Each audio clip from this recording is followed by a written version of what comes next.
You are Joy, a wizard living in the kingdom of Larian. You have a staff and a spellbook. You finish your long journey and finally arrive at the rune you've been looking for. You have come here searching for a mystical spellbook of great power called the Book of Essence. You look around and see the ancient rocks and snow, thinking how lucky you are to have stumbled upon this place. There is also a crack in the rocks and dirt you haven't seen before. You want to follow it. You are certain it will lead to the book. The sun is setting, so you decide to wait until morning to look for the book. For now, you will sleep in the cold, dark cavern. You will light a fire. As the fire lights, you can see a bone near it. Looks like the jaw of a small mammal.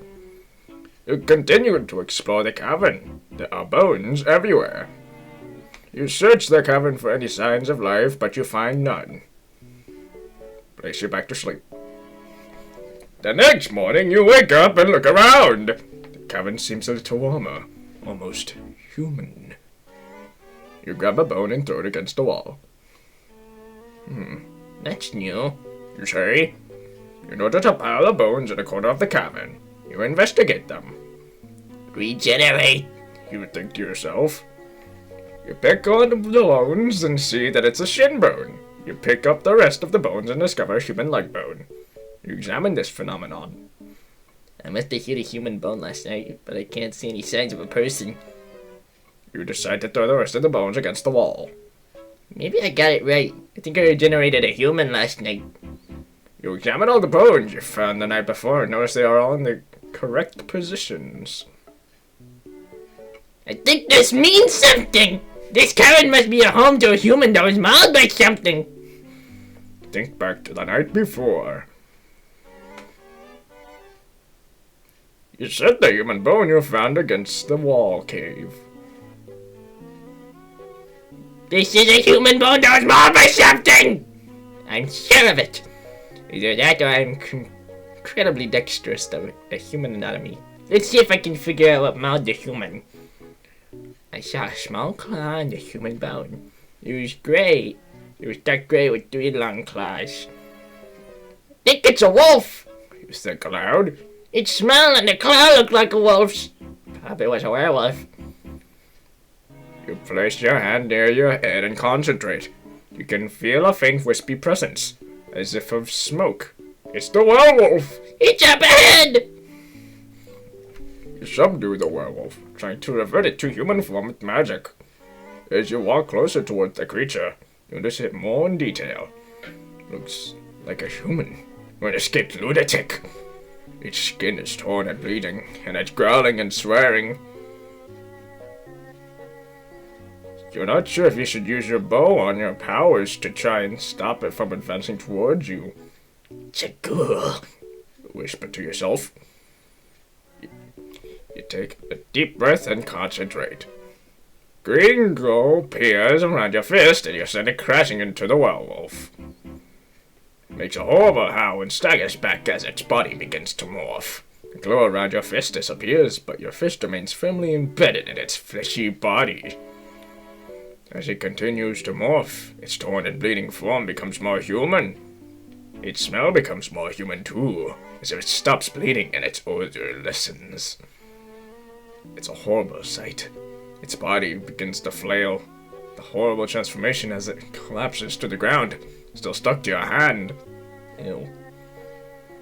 You pull your fist out and the werewolf is out of the werewolf with a sickening squelch. Its face contorts into a human face, and its body shrinks down to a normal, healthy human size.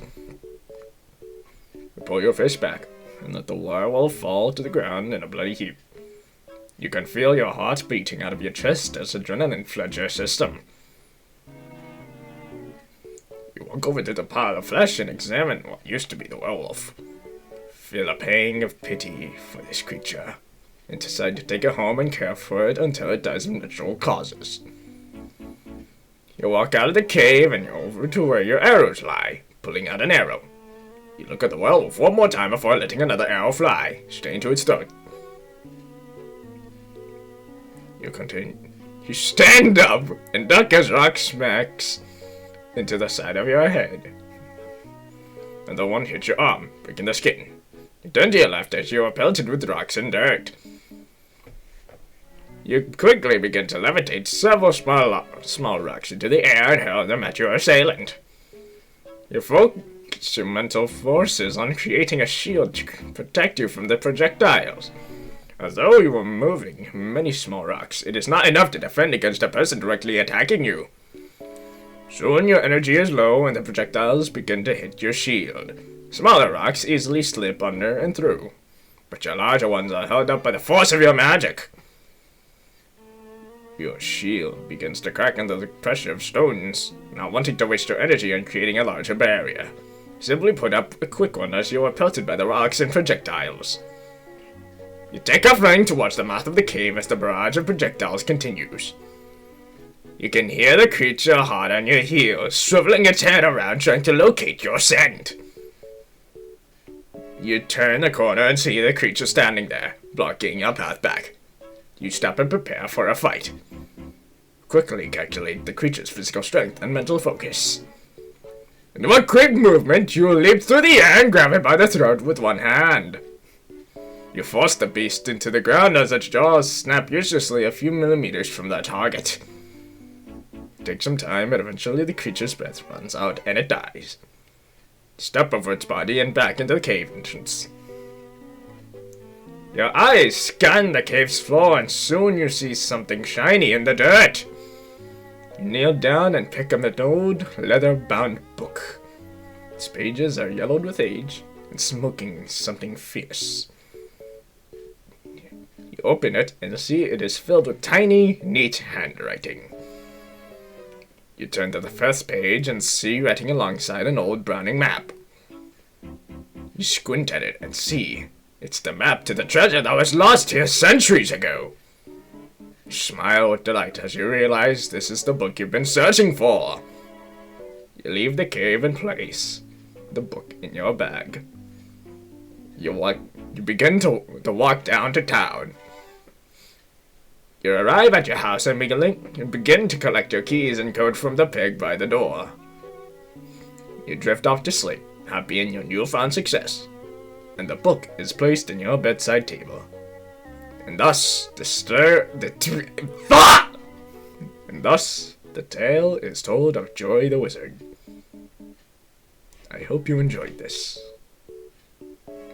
Goodbye.